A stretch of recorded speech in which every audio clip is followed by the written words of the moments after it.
పేదాలు లేచడం 5 ఏళ్ళు వాళ్ళ గవర్నమెంట్లో ఆ కాన్స్టిట్యూన్సీలో నువ్వు కాలు పెట్టలేకపోయావు. నువ్వు కూడా మాట్లాడతావా?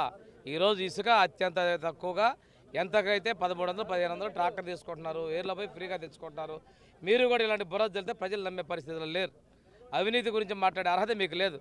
ఈరోజు మధ్యంలో 3500 కోట్ల కుంభకోణంలో వెనకొన్నటువంటి బిగ్ బాస్ల ద్వారా వీడియోలు చూశారు కదా, మీరు మీ ఛానల్స్ చూశారు కదా వీడియోల్ని. అదేవిధంగా నోట్ల గట్ల పట్టుకొచ్చారు కదా. ఇది ఒక శాంపిల్ మాత్రమే. తప్పు చేసిన వాళ్ళు ఎవరిని కూడా వదిలిపెట్టే పరిస్థితి లేదు.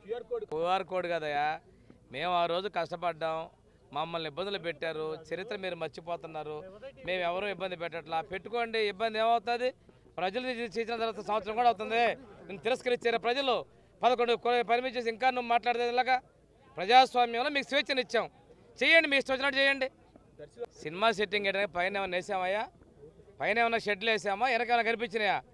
రైతులతో మాట్లాడటం కోసం అక్కడ మంచాలు ఇచ్చి రైతులు వేసుకున్నారు. సెట్టింగ్ అంటే ఎట్లాగా? నిలువు టెండలో 2.5 గంటల పాటు 75 సంవత్సరాల వయసున్న మా ముఖ్యమంత్రి ఎండలో కూర్చుంటే పరదల్లో తిరిగిన మీరు మాట్లాడే అర్హత ఉందా? 5 సంవత్సరాలు మీ గవర్నమెంట్ ఉంటే నీకు ఓటేసే కార్యకర్తలు ఇబ్బంది పడుతూ ఉంటే నువ్వు నోరు మీద వ్యక్తి నువ్వు వచ్చి మాట్లాడతావా? ఈ రోజున నీకు అసెంబ్లీకి వెళ్ళమని ఇచ్చారు, ఒక్కరాడు అసెంబ్లీకి వచ్చావా? అసెంబ్లీకి రాలేక ధైర్యం లేని వ్యక్తివి నువ్వు బయట మాట్లాడితే ప్రజలు నమ్మరండి. చట్ట ప్రకారం చట్టం తన పని చేసుకుని చట్ట ప్రకారం అన్ని కూడా చర్యలు తీసుకుంటాం. చట్ట ప్రకారం ఎంతటి వాళ్ళైనా కాదు, జగన్ కావచ్చు, నువ్వైనా కావచ్చు, దొరికితే అక్కడే అరెస్ట్ చేస్తాం.